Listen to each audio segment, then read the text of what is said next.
Pak Jokowi nih mau cawe-cawe katanya. Ngeri ya.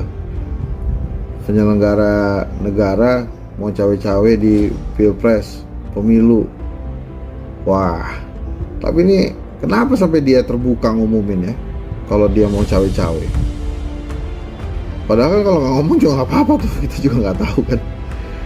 Kalau menurut saya dia ini penasaran aja, mau revans tanding ulang lawan Anies Baswedan. Dia penasaran kok jagoan saya bisa kalah ya lawan Anies di Pilgub Jakarta.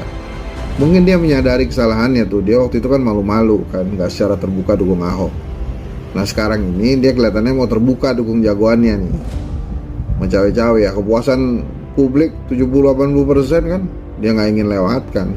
Ya walaupun saya nggak tahu ya dia mau dukung Ganjar gitu ya, tegak lurus ke Ibu Mega, atau dia mau dukung Pak Prabowo gitu, jagoannya dia sendiri.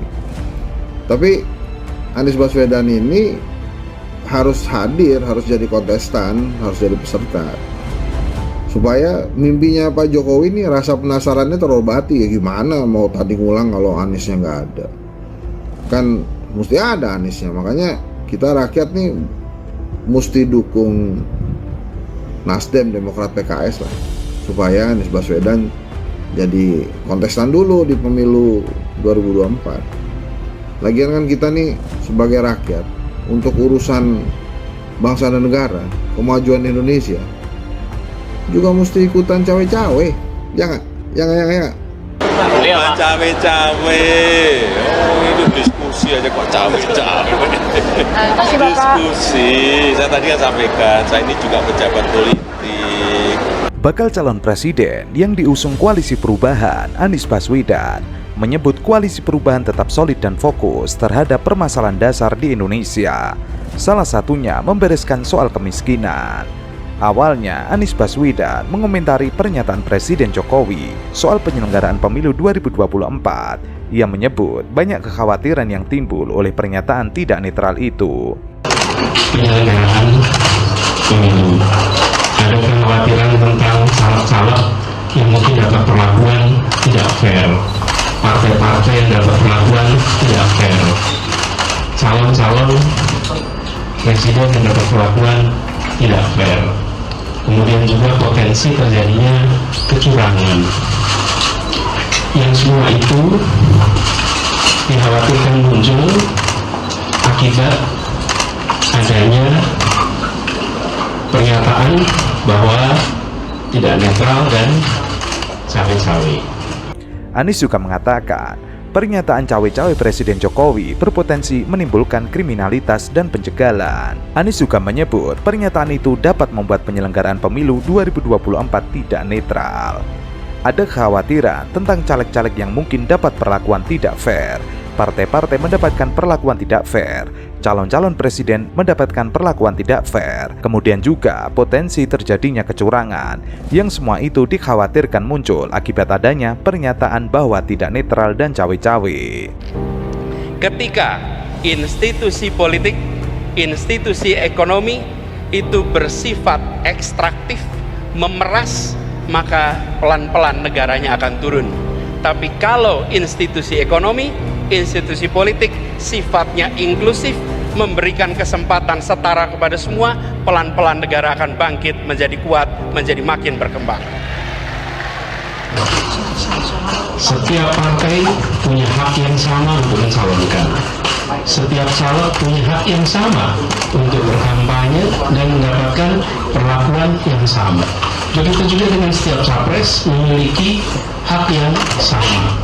Penyelenggara juga melakukan ini dengan fair, dengan baik dan netral. Kemudian Anies menegaskan bahwa Koalisi Perubahan tetap solid dan fokus terhadap permasalahan dasar di Indonesia. Selain soal kemiskinan, Koalisi Perubahan juga fokus terhadap menghadirkan keadilan hingga menyediakan lapangan kerja untuk masyarakat.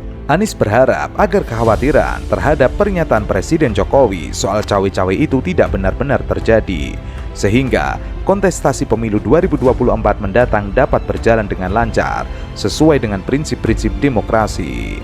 Sebelumnya, salah satu partai yang tergabung dalam koalisi perubahan, Partai Demokrat, mengingatkan agar Presiden Jokowi lebih baik fokus dengan tugasnya. Salah satunya terkait persoalan kemiskinan yang perlu ditekan. Tapi bukan cawe-cawe, urusan capres, cawapres itu urusannya partai atau gabungan partai. Sudah saya bolak-balik saya sampaikan kan.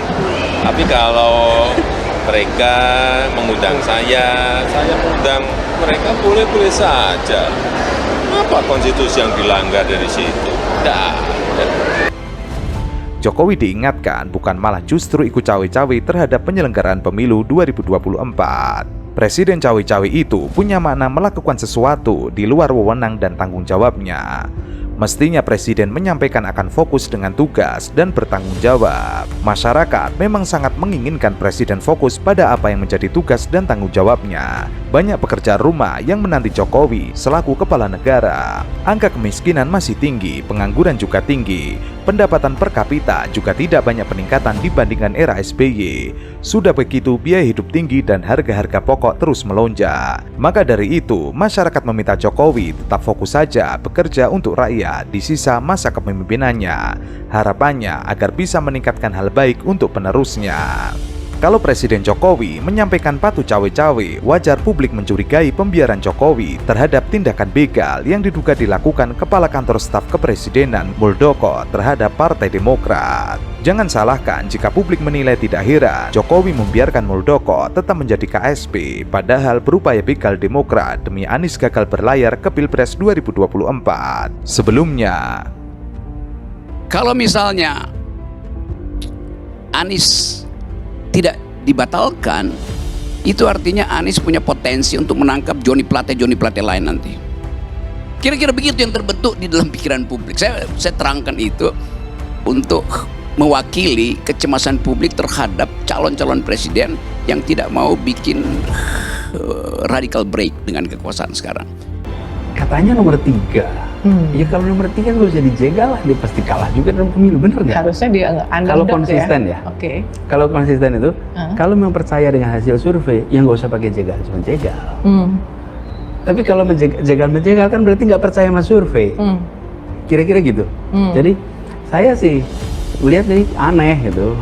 Kalau ada percakapan soal jegal menjegal, padahal yang mau dijegal ini posisinya nomor 3 menurut hasil survei.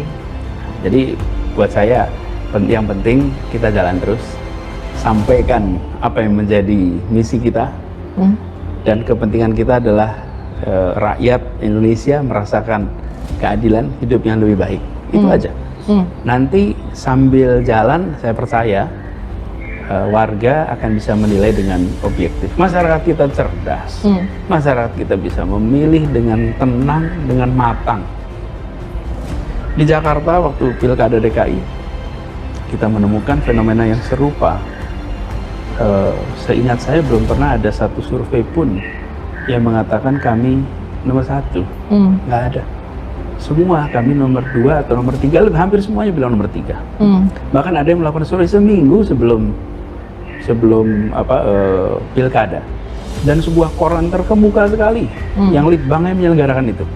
Yang Litbang itu sampai sekarang sering mengumumkan itu juga, itu Litbang itu. Dan dulu fatal betul kekeliruannya. Cuman kita kan semua belajar dari pengalaman itu. Urusan survei biarlah itu urusan para surveyor dan Litbang itulah yang bertanggungjawabkan.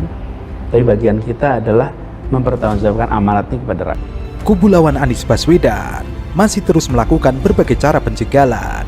Meskipun misalnya Jokowi sebagai salah satu seorang yang paling benci Anies sempat disorot tajam oleh para pakar hukum tata negara karena intervensinya dalam menentukan calon presiden, mereka tidak berhenti.